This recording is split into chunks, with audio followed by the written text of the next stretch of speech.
Hi guys, good evening. Gagawa tayo ng dinner ni Madam Damin. Yan guys,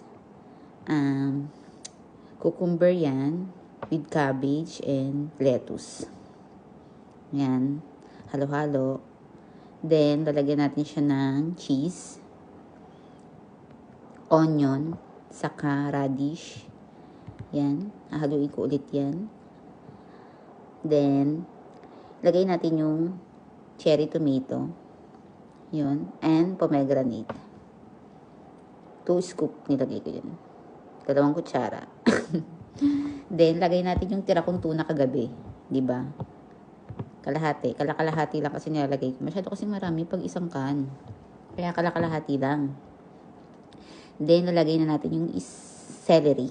Celery yan guys. Lagay natin. Yan, ilalagay ko yung itlog pero nagbago isip ko dahil nakalimutan ko maglagay ng asin. Yun pa pala, salt. Salt and pepper pa dapat. Munti ka na. Yan, salt and pepper. Then, nahaluin ko ulit yan. And olive oil pala. Kailangan ng olive oil, diba? Yan, nahaluin ko yan. Then, ilalagay ko na ngayon yung egg pack. Ready to serve na